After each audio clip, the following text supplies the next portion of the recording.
দোহাই লাগে, তোমার দুটো পাত ধরি, আমার বন্ধুদের একটু ছাড়ো।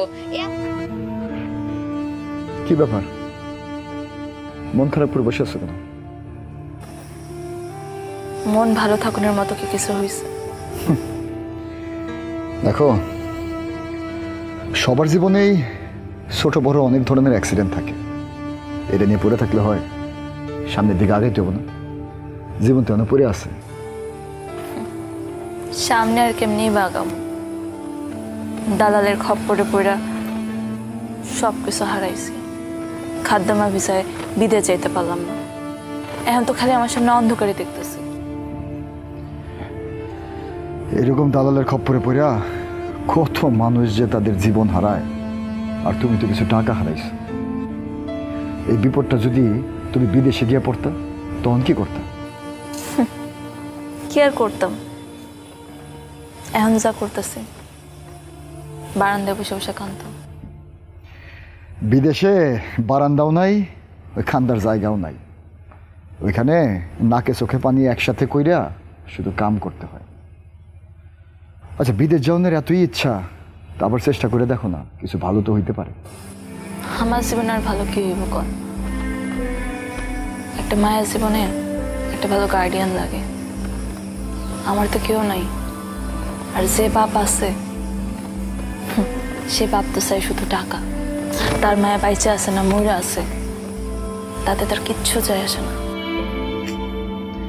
এইভাবে কেন করতেছো? আচ্ছা দেখি, ঈদের পর আমি বিদেশ যাব, এবার আমি নিজে গিয়া তোমার জন্য একটা ভালো ভিসার ব্যবস্থা। আমার বাপের যে আমি কেমনে মুখ দেখাবো আমি কিচ্ছু বুঝতেছি না। দাদালে কতগুলো টাকা দিছে, আপনি কত আমি কি করবো এখন? আহা, কত মানুষের ঘর নদীতে ভাঙ্গা যায় না? তো মনে করো তোমার সবকিছু নদীতে ভাইসা গেছে। জীবনের সব পয়সার হিসাব মিলানো যায় না। আজকে লস খাইছো তো কালকে লাভ হইব। আমিও কতবার বিদেশ গিয়া ধরা খাইছি। তুই এখানে কি করতেছিস শিলা? সাথে সাথে খুঁজতেছে, তুই একটু যা তো।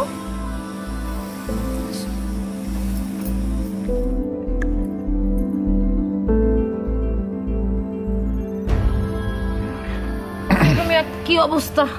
তোমার বিদেশ যাওয়ার কাগজপত্র ঠিকঠাক আছে সব? এখন পর্যন্ত সব ঠিক আছে। শিলা কি করলে তোমার? তেমন কিছুই না, ওই মন খারাপ, এগুলোই আর কি। ওরে বেশি পাত্তা দিও না, একদম না।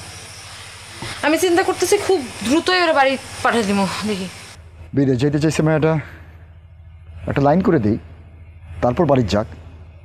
আর শিলার বাপে যে পরিমাণ পয়সা খরচ করছে, লোকটা যদি জানে যে তার মাইয়া বিদেশ যেতে পারবো না, তার মনে কষ্ট পাবো না? দুনিয়ার অনেক মানুষের অনেক কষ্ট আছে, সবার কষ্ট যদি তুমি ঠিক করতে যাও কুল পাইবে না। সবার কষ্ট যদি দূর করতে পারতাম তাহলে ওটাই করতাম।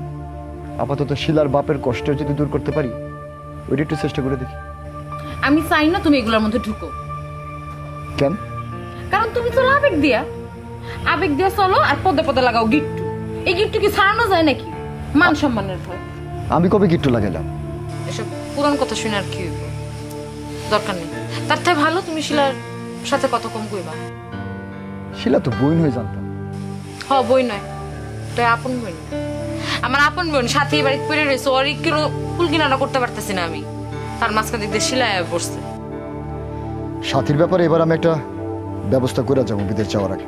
আল্লাহর দোহাই লাগে, তোমার দুটো পাত ধরি, আমার বন্ধুদের একটু ছাড়ো। এত চিন্তা ভাবনা করতে হইব না তাগর নিয়ে। একজনের চিন্তা করতে গেছিলাম, দেখলাম তো কি হইলো, বিয়ে গেল ভাঙ্গে। কি নাটক সিনেমা! বিয়ে কি আমি ভাঙছিলাম ভাবি?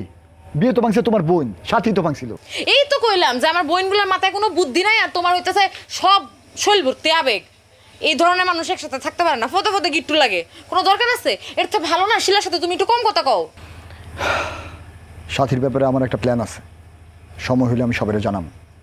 সবাই জানানোর আগে তুমি আমারে জানাইবা, কারণ আমি সাথীর বড় বোন, আমার জানার অধিকার আছে।